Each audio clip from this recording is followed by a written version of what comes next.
यमुनानगर की बात की जाए तो यमुनानगर को सबसे ज्यादा इसीलिए माना जाता है क्योंकि यमुनानगर ही एक ऐसा जिला है जो कि हरियाणा को सबसे ज्यादा राजस्व देने का काम करता है। चाहे प्लाईवुड की बात की जाए या स्टील मेटल इंडस्ट्री की बात की जाए या फिर खनन सामग्री की बात की जाए, और अवैध खनन जो है ओवरलोडेड वाहनों को लेकर हमेशा सड़कें खराब करने में काम आता था। और जब नाम लिया जाता है अवैध खनन का तो अवैध खनन का सीधा सीधा ताल्लुकात ओवरलोड वाहनों से जोड़ा जाता है।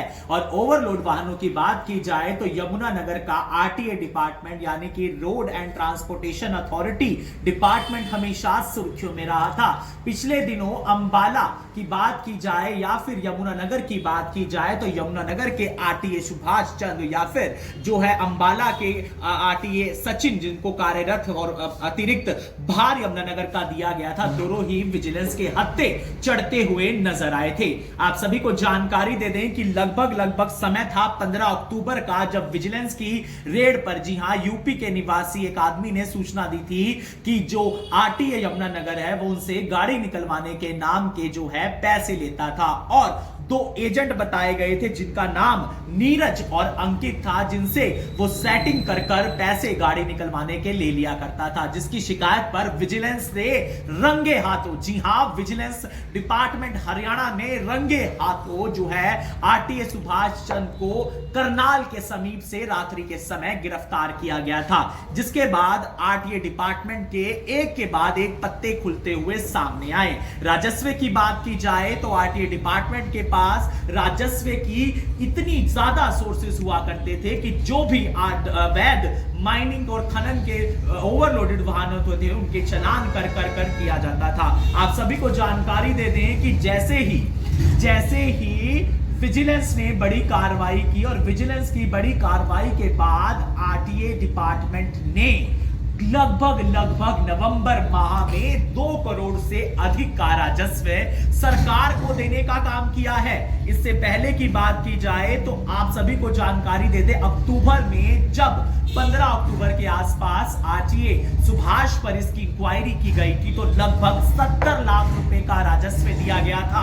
और वही बात की जाए जब नए आरटीए डिविजनल ऑफिसर आए हैं तो उन्होंने अक्टूबर माह के बाद नवंबर की बात की जाए तो सीधे तौर पर 2 करोड़ रुपए का राजस्व देने की बात की गई है। तो ओवरलोड माफियाओं की सेटिंग के आरोपी अधिकारी जब जेल में चले गए हैं तो उसके बाद कहीं ना कहीं बड़ी कार्रवाई जो है देखने को मिलती ही नजर आई है। कहां तो 70 लाख रुपए की राजस्व की बात की जाए और कहां पर 2 करोड़ रुपए की राजस्व की बात की जाए।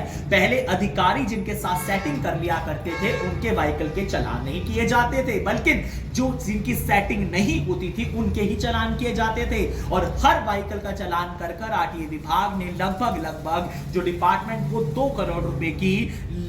करोड़ रुपए से ज्यादा का राजस्व देखा है। बातचीत की जाए तो सम्मानित अखबार दैनिक भास्कर की रिपोर्ट में खुलासा हुआ है कि assistant secretary RTA Surendra Redu ने यह बताया है कि 24 घंटे उनकी टीम चेकिंग करती हुई नाकों पर खड़ी रहती है और कहीं ना कहीं जो 2 करोड़ रुपए से ज्यादा राजस्व किया है, उन्होंने ये भी जानकारी दी है जो व्हाट्सएप के द्वारा सेटिंग की जाती थी कि उनकी गाड़ी यहां पर खड़ी है वहां पर खड़ी है, वो भी कहीं ना कहीं काम कम करने का जो आरटीए डिपार्टमेंट है यमुनानगर ने वो कहीं ना कहीं काम किया गया है। विजिलेंस की बड़ी कार्रवाई के बाद खैर आरटीए डिपार्टमेंट में नए अधिकारी जो हैं शामिल होते हुए नजर आए और वही असिस्टेंट आरटीए जिनका नाम है सुरेंद्र रेडू, उन्होंने ये बात की है कि कहीं ना कहीं वो अपना काम पूरी ही मशक्कत से करते नजर आ रहे हैं। लेकिन देखना होगा कि 2009 में शिक्षक बने, जी हां, 9 साल शिक्षक रहे।